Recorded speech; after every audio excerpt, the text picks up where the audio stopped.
Heading into the final race of the HARC USA Tour, we have 21 drivers that have a mathematical shot at winning the championship. Robbert Pieete is your points leader. He's got a 6-point advantage over Tyler Thaber, who's led the championship for most of the season.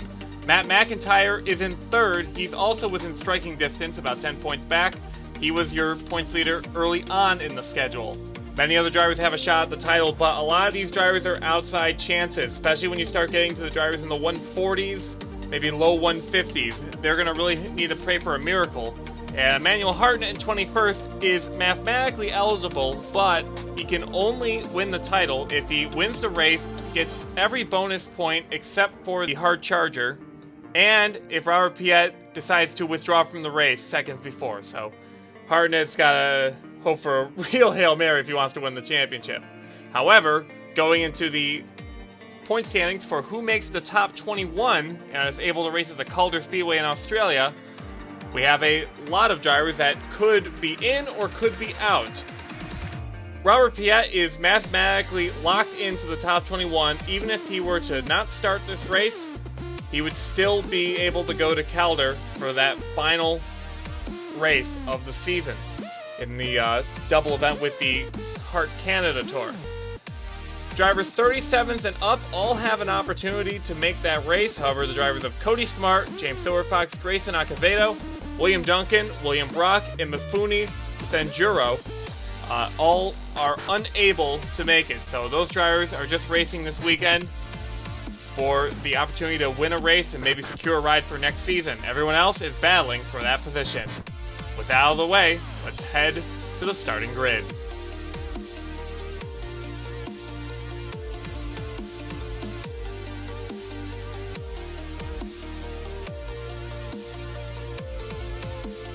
We didn't even get to the starting line, and we already have our first incident on track. Troy McClure is spun by DJ Curtis near the tail end of the field.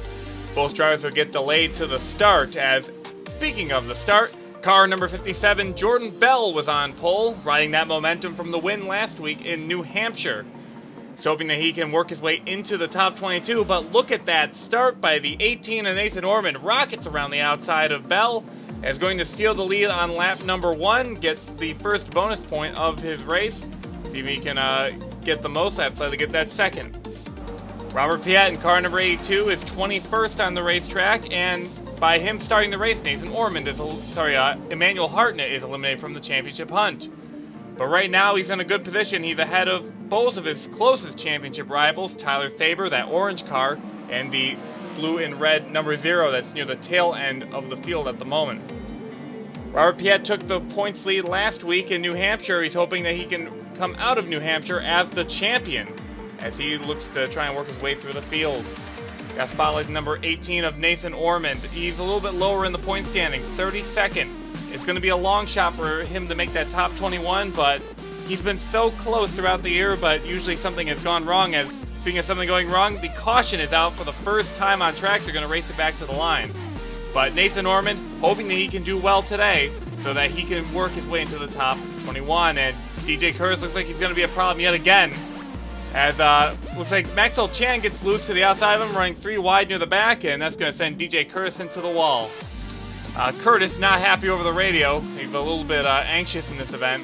I guess that's a little bit of karma for Troy McClure as he passes him on the inside. Restart. On lap number 11, all cars are still on the lead lap, and no cars have went out of the race yet.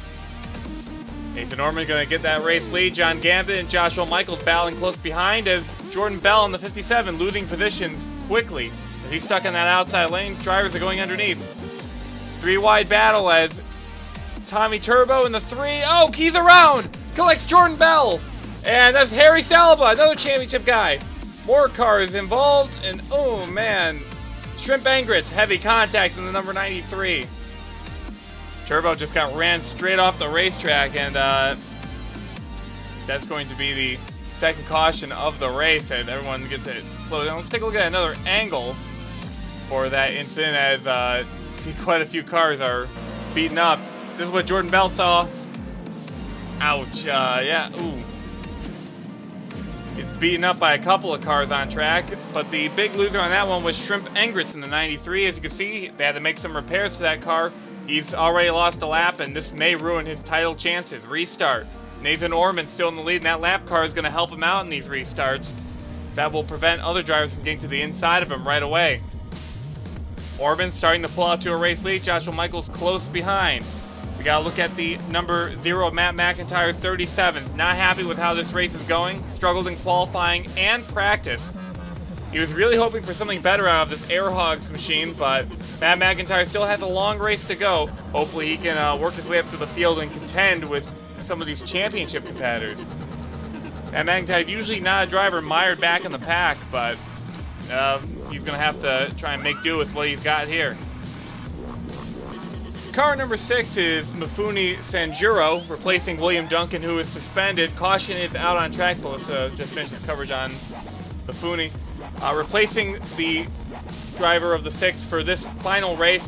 Not really running for points, running for exposure. Trying to get that positive press for the purple number 6, seeing if she can maybe run next season.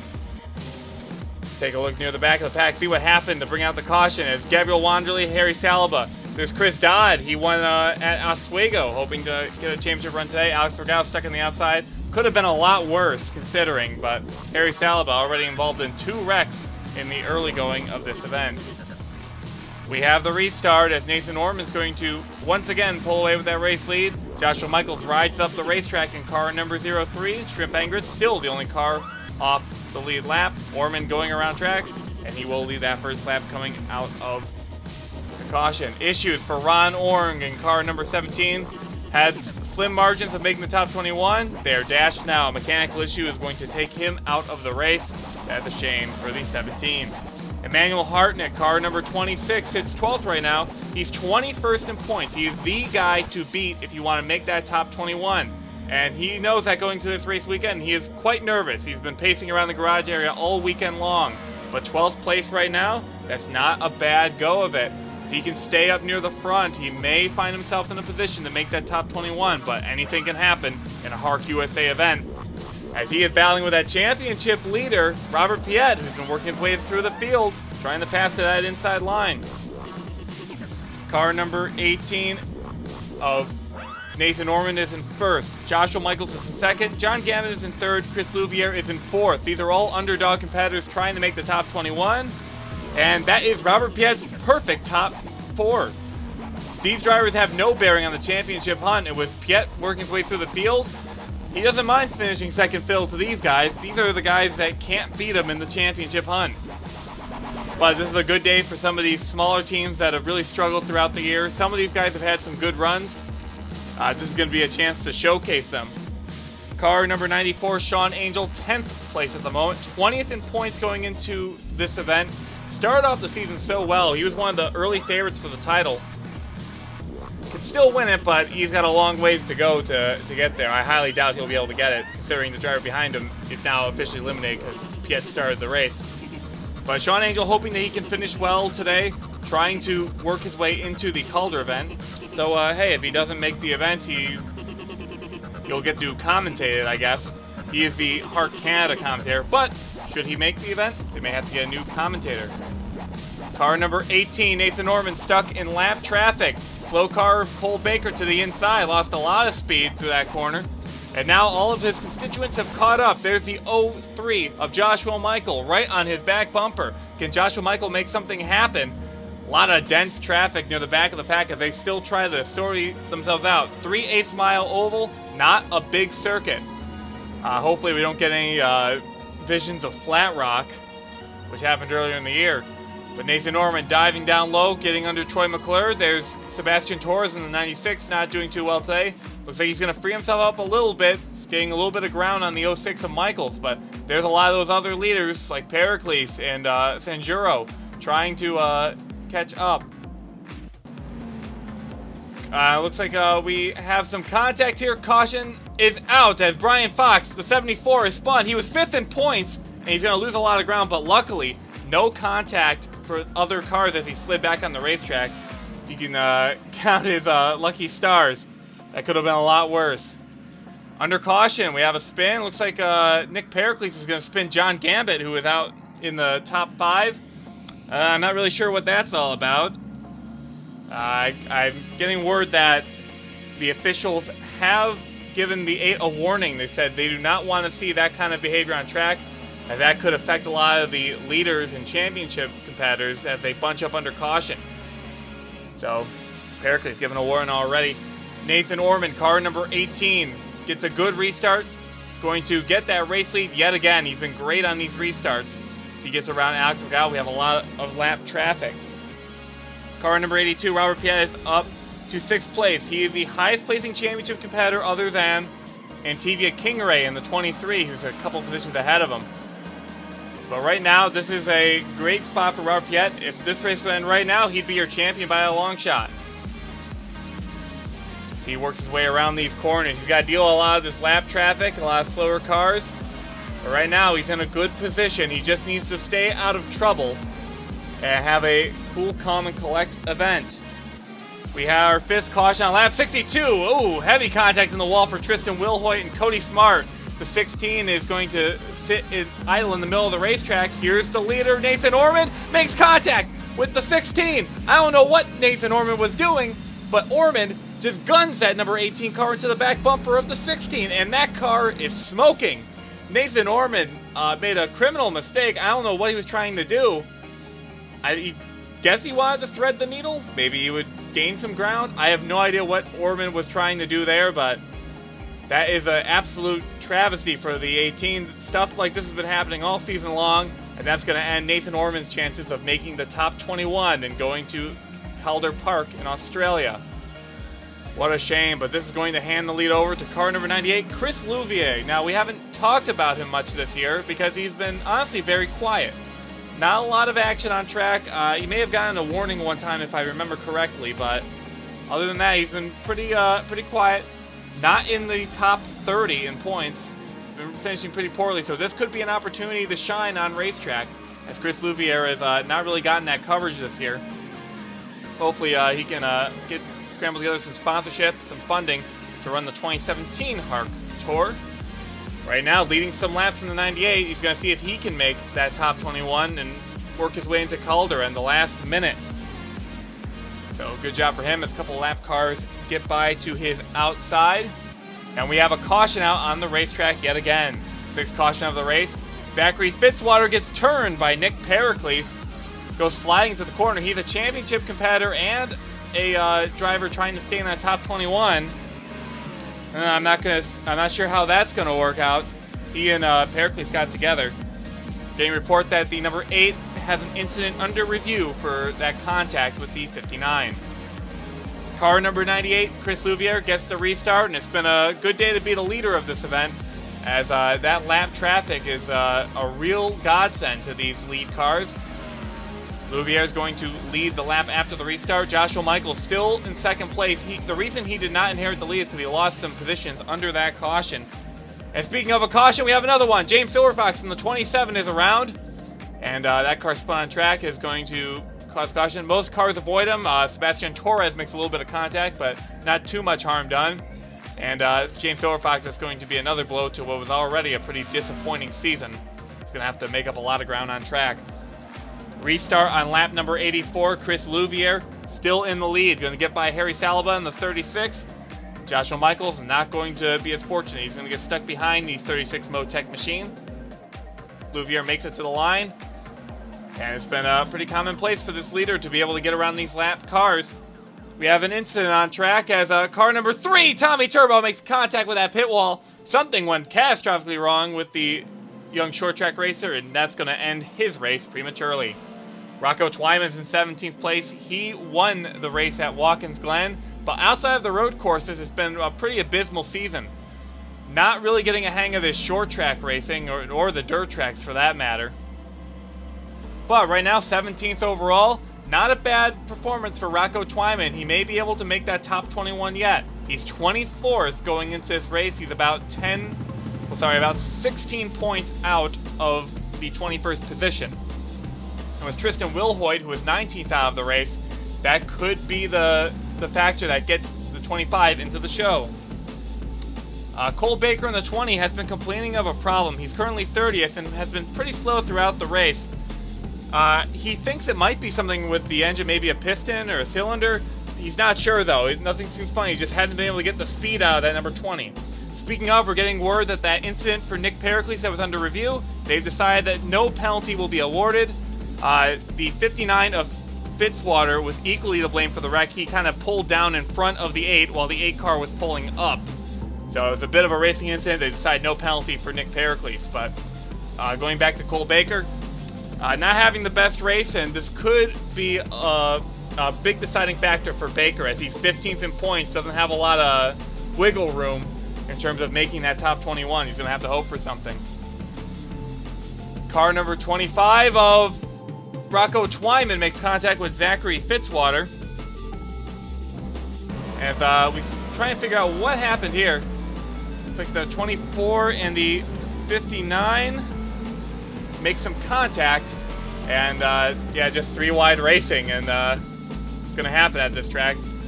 Shame for the 59 of Fitzwater. Oh, car number 24 is around. Someone got into the back of him going onto the caution. Let's see what happened there. James Silverfox in the 27. He's going to get turned by Silverfox, and that's the second time we've seen a car turn someone under caution. They've not been very lenient about, you know, doing this kind of thing under caution, especially with the stakes at hand. Restart on lap 106, and we got a report that the 59 of Fitzwater and the 27 of Silverfox have been given warnings for the on-track contact. I think they feel that Fitzwater has been racing a little bit aggressively, and that was the factor in both of those wrecks, the 3 wide and the earlier contact with Pericles. Louviere is going to get away with the race lead. Rocco Twyman, the 25. We talked about how good of a run he was having. He's going to fall a lap down. He's going to have to hope that he can get by the 98 or hope for a little bit of attrition to help him on his way. Louviere is going to stay ahead of him. As we look near the back of the pack, Jeffrey Finguy and James Silverfox make contact. That's more contact with Silverfox in the mix, and Jeffrey Finguy, the car is steaming, and I bet so is Finguy. He's been very vocal about how poorly the 92 has performed this season, and that's going to be just the nail in the coffin for that abysmal number 92 season. Let's take a look at what happened here. We're on board with Silverfox. Finguy makes some contact, but the Silverfox just keeps driving. He would pull out of the race as well. Both cars would not continue. So I believe what the sanctioning body has decided is that since Silverfox really can't be penalized with an on-track position, he can't mathematically make it to Calder. There's really no way you could penalize him. They may have to do just a monetary penalty. If that's the case, since they really can't punish him on track, there's really nothing they can do. However, they're going to have to try and cook up a penalty for Silverfox. Restart for the number 98 of Louviere. Getting around the lap cars yet again. Michael still in second place, holding steadfast, as Antivia Kingray is right behind him, trying to gain some points, trying to edge her way past the number 03.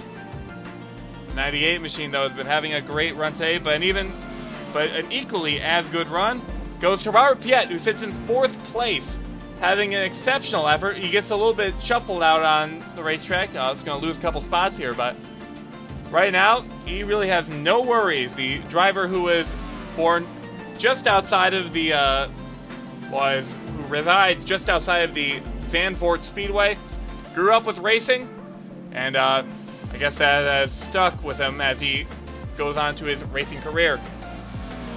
He is currently the favorite to win this title, as the other championship competitors really haven't been much of a factor, yet really showed up with one of the best cars this weekend. We had another caution on lap number 10. Troy McClure gets into Jordan Bell and sends him into the wall. It's going to hold up the 54 of Nathan Hood. Not been a good weekend for Jordan Bell.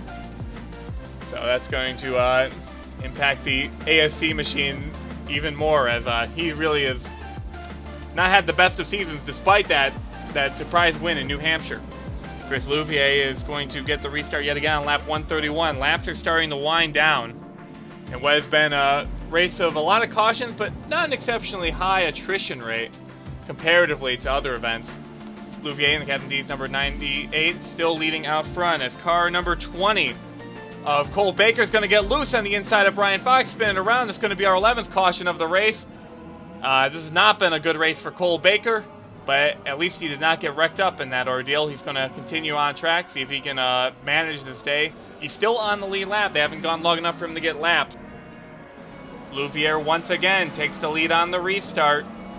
But this time Joshua Michaels a little bit closer, but he gets a little loose going into turn number 1. These drivers are starting to get a little bit antsy on the racetrack as time is winding down. We are on lap 138 of a schedule 188. That's about 40 laps to go. And with the way these cautions have been running, they haven't had a lot of on-track time to make moves. Matt McIntire, who's had a bad race at the start, has been slowly picking away at the leaders. He's working his way to the top 10. He's around. Car number 0. Contact was made between another driver. We have to take a look at a replay, see what happened there. Just innocent bystander in that one, Matt McIntire, and that's going to be a shame for him. Damage to that number 0 machine. See what happens here. So the 8 car of Nick Pericles is running low. Gets up to the top, and then Pericles kind of shuts the door on Keith Batson, trying to prevent him from passing, and they're going to get into each other. We're getting a report that the incident is under review for car number 8. This is the 3rd time he's been involved in an incident today. 3rd time he's been to review. He had 1 penalty so far, which was the warning early on in the event. They waived the last one. Chris Louvier pulling out to a lead yet again as Rocco Twyman still hanging in on that inside line, trying to make things happen. Trying to get by that number 98 on one of these restarts to maybe get a lap back. We look further back in the field as Robbert Pieete, 5th place on lap 147 of 188. He just needs to keep playing it safe. He lost a spot to Emmanuel Hartnett, but he's still hanging into that top 5. He sees a couple of drivers that he's a little bit friendly with, like Joseph Benesto. Both of them have worked together in NASCAR racing. So we have a little bit of help from the 90, trying to block some drivers from potentially getting up to the front. We take a look at another driver that's up near the front of the field. It's Sean Angel in 7th place. We also have to spot Hartnett in 5th, like we mentioned. Looks like they are on the path of getting themselves into the Calder event. So congratulations to these two who are right on the bubble of making the race. Having some solid runs today and staying out of trouble as Sean Angel back to the form that he was in at the start of the season. Unfortunately, the 94 there is going to be a problem. As we have issue caution 12, Nick Pericles is going to drive up in front of Ruby Bragg, and I believe that was John Gambit in the 14. He was already under review for the previous incident. Let's see what happens here. The 8 car just dives in. Oh man, that was a risky move. I knew that wasn't going to work. We're getting a report that they've ruled that the first one they're going to give him a 30-second, but with this new incident, they've upped it to the next penalty, which is a 60-second penalty on track. I'm not sure if Nick Pericles, who was 26 going into this event, is going to make that top 21 at this rate. Chris Louvier, once again, is going to get the restart. Lap 161 out of 188. Closing out about 20 laps to go. He has been dominant in the second half of this event. No one's been able to give anything to the 98 to put up a challenge. Maybe Nathan Orman could have been leading all these laps, but Orman unfortunately made a huge blunder under that one caution. Rocco Twyman, the 25, still trying to get that lap back. We take a look at the number 12 of Tyler Thaber, 28th overall. Lost a lot of ground on track. Has not been having the car that he feels he deserves to be racing tonight.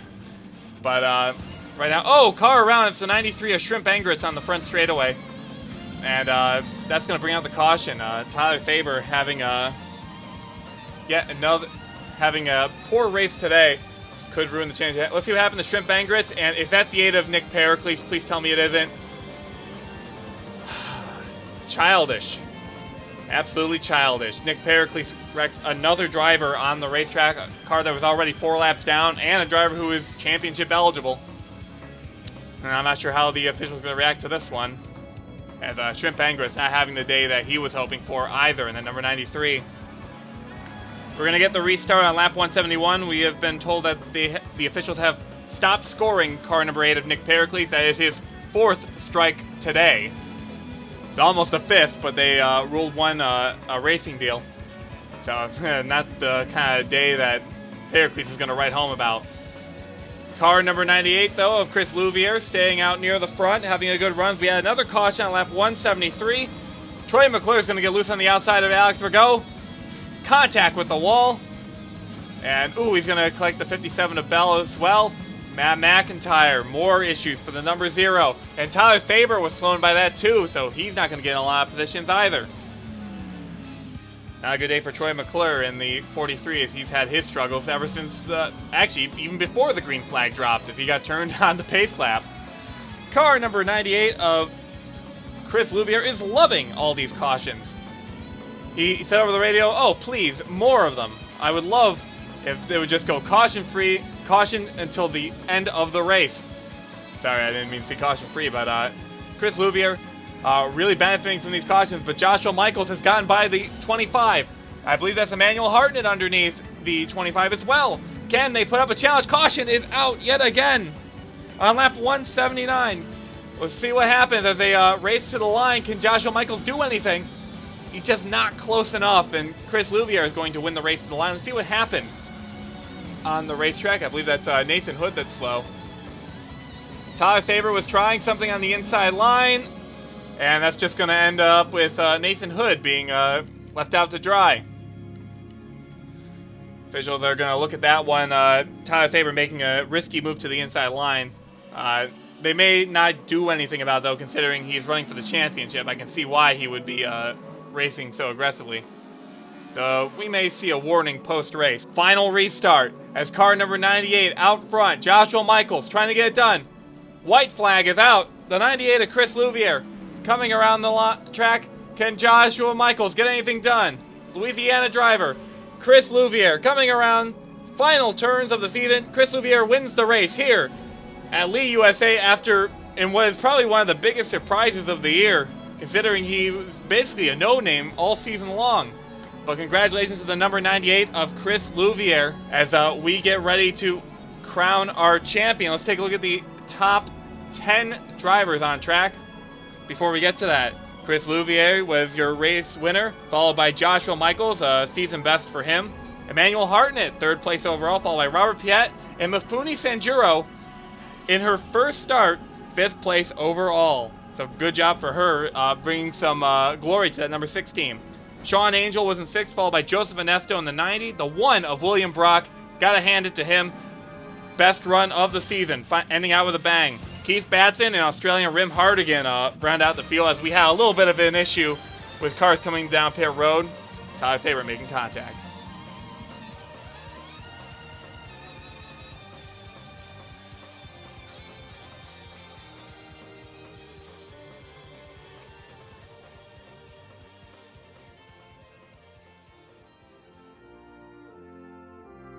Let's take a look at the point standings for the HARC USA Tour as we conclude our 2016 season. Robbert Pieete is your champion, was able to leave the 12 of Tyler Thaber in the dust by finishing in the top 5 today.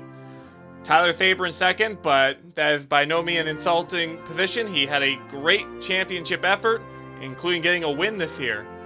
Matt McIntire in 3rd place, followed by Rim Hardigan, a driver who felt he got cheated out of a few opportunities throughout the year, but was still managed to pick up the pieces, finish 4th.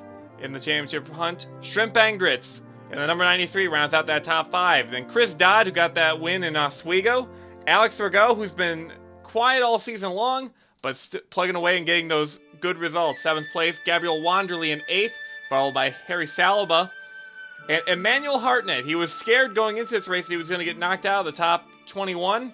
In fact, he improved on his position tenfold, finishing in the 10th position. And Sean Angel, the Canadian, 11th place. He'll be racing in Calder, so that will be good for the HARC commentator for the HARC Canada series. Brian Fox, Ruby Bragg, who had a good points finish despite an up-and-down season. Cole Baker, and Tivia Kingray, who really lost it in the late going. DJ Curtis picked up a lot of spots. Troy McClure, Nathan Hood, Joseph Ernesto, Zachary Fitzwater Sr., despite a bad finish today, still hangs on to that top 20. And Joshua Michaels, with that 2nd place, punches himself a ticket to Australia. And just missing it by only 3 points was Maxwell Chan. Now, here's a couple of interesting stories outside of the top 21. The drivers who are going to miss that final battle in Australia. Sebastian Torres, who did not have a good season due to circumstances mostly caused by the 6. He will miss that top 21, so unfortunately the young Colombian, that points position does not reflect his season. 3 of the 7 winners this year have failed to make the final event in Australia. Takumi Hirano, 23rd, just came up short. Rocco Twyman really only succeeded on those road courses. And Joshua Bell on the 57, outside of getting the pole today and getting that win in New Hampshire, that was a pretty lackluster season for the 57, so unfortunately they will all not make it to that final event. Neither of the Oringa brothers, the number 13 and number 17, are going to make it. And just overall disappointing run for a lot of these drivers. Better luck to these drivers next year. Hopefully they can pick up the pieces and try for it again. Well, we congratulate Robbert Pieete, the number 82 machine, as he does burnouts here at the Lee USA Speedway. He really earned this championship, and we hope everyone out there enjoyed the HARC USA Tour for its inaugural split season. We hope that all of you will check out the final event at the Calder Park Speedway in Australia on the Ottoman Empire channel. It will be a split race between the HARC USA Tour and the HARC Canada Tour. 42 drivers, 21 from each series. It should be an excellent race. So until then, thank you for watching the HARC USA Tour, and we will see you next time.